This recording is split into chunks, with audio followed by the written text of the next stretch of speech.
Всем привет! С вами канал со сложным названием dachaclubmd.ru. И давайте поговорим про китайский электромобиль за $900, который можно заказать онлайн на Alibaba. Чанли – это электромобиль, который вы можете купить онлайн уже сегодня. И он сможет перевозить не только вас, но и ваших друзей. Стоимость в $900 заставила меня задуматься, как сделать машину такой дешевой. Ведь нужно заплатить инженерам, развить производство, доставить автомобиль и при этом самое главное – получить прибыль. Давайте разберемся, где компания сократила расходы, чтобы заработать хоть что-то с этого электрокара. Итак, Чанли – это китайский заднеприводный электромобиль, который вы можете купить даже не выходя из дома. Просто зайдите на Alibaba, сделайте несколько кликов мышью и получите одного из этих малышей по почте с 3 вариантами уровня оснащения.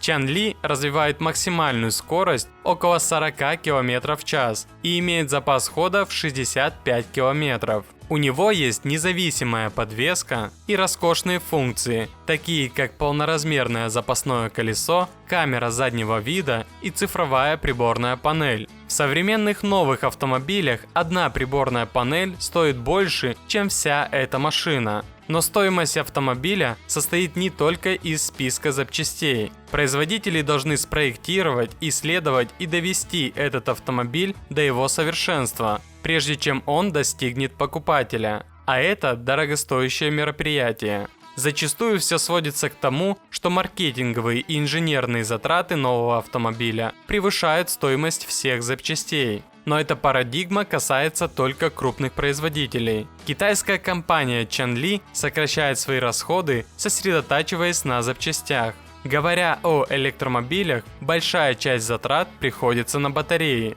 Маленький четырехколесный электромобиль для защиты окружающей среды, как его называют на Alibaba, питается от 5 12-вольтовых свинцово-кислотных аккумуляторов, выдающих 60 вольт тока. Для сравнения, Tesla Model 3 имеет 400 вольт. Но помимо напряжения, на самом деле, стоит сосредоточиться на типе батареи. Все основные производители электромобилей используют литий-ионные технологии, будь то химический состав литий, никель, кобальт, алюминий или литий, никель, марганец, кобальт. И причина довольно проста. У них большая емкость, более высокая плотность энергии, они более эффективны, имеют более длительный срок службы и большую глубину разряда. Использование литий-ионных аккумуляторов на 85% и более от общей емкости – это нормально, а вот разряд свинцово-кислотной батареи более чем на 50% опасен. После этого вы начинаете сокращать срок ее службы. Но если литий-ионные лучше, зачем используют другие?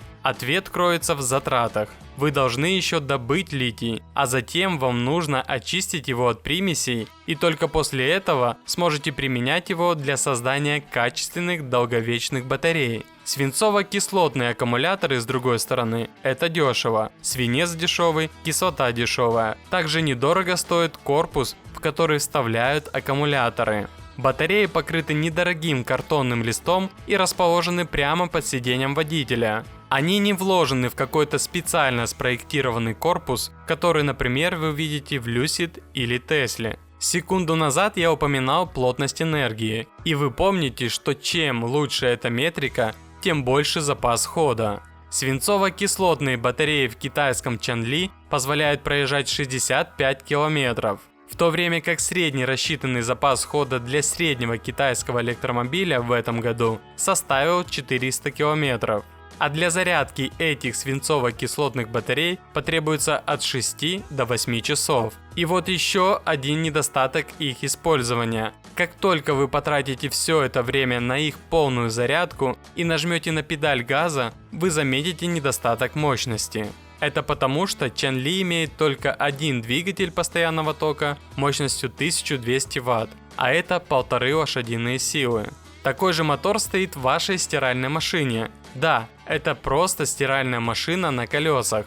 И не все, но большинство электромобилей используют моторы, работающие от переменного тока, но их батареи выдают постоянный ток. Так как же превратить постоянный ток из аккумулятора в переменный ток для мотора? Для этого вам понадобится какая-то электроника. В частности, необходим инвертор, который принимает постоянный ток от батареи, включает и выключает его так быстро, что он превращается в переменный ток, тип тока, необходимый для двигателей. Эти инверторы чрезвычайно сложные и повышают стоимость электромобиля. Но если вы используете тот же тип тока, идущий от батареи и необходимый для питания вашего мотора, вам не нужен навороченный инвертор. Вы можете сделать стиральную машину Samsung на колесах, и все готово. Также производители Чанли нашли способ сэкономить немного денег на устройстве тормозов, не добавляя их на передние колеса. Они сразу же вдвое сократили стоимость установки тормозов. Сейчас большинство машин в значительной степени полагаются на передние дисковые тормоза, обеспечивающие от 60 до 90% тормозной способности. Большие машины тяжелые, и им нужны эти тормоза. Чанли же весит 323 килограмма, и производитель уверяет, что в них нет необходимости. Сзади же ставятся самые дешевые барабанные тормоза. Более дорогими и распространенными являются гидравлические дисковые тормоза.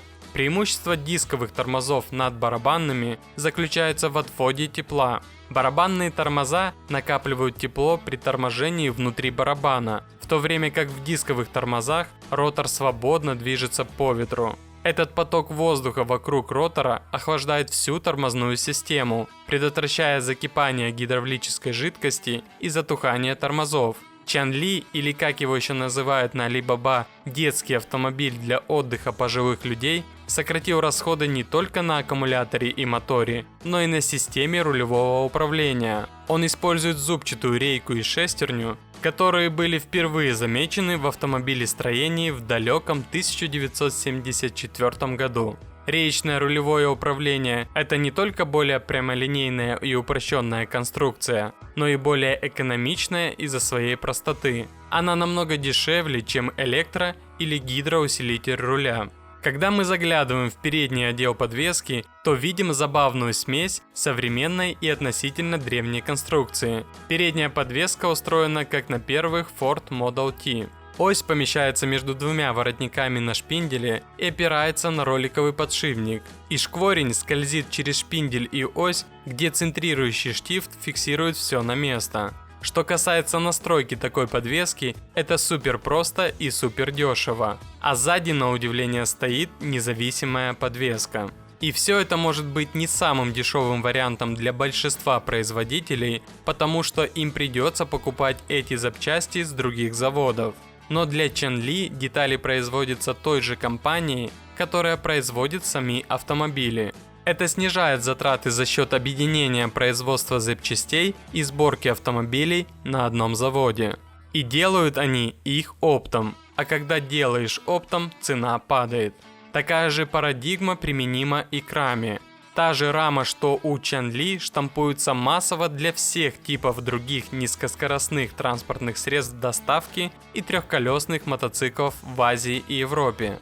И дело не только в раме. Это корпус, фары, обогреватель, камера заднего вида, окна, обшивка и регуляторы. Правда говоря, функции Чанли настолько просты, насколько это возможно для автомобиля. Электромобиль выполняет свою задачу перемещения из точки А в точку Б, используя старые инженерные решения. Вместо того, чтобы тратить большие деньги на разработку и специализированные запчасти, Чанли использует старые технологии и недорогие детали. Было бы мне сейчас 16 лет, я бы взял такой китайский автомобильчик. Думаю, мои друзья тоже. Безопасны ли они? Возможно, нет. Веселые ли они? Время покажет. Ну а на этом все. Не забудьте указать в комментариях, как вам китайский автомобиль за $900 и про что нам сделать следующее видео. Подпишитесь на канал и поставьте лайк, если считаете, что Китай впереди планеты всей. Но если вы хотите поставить дизлайк, то объясните свой выбор в комментариях.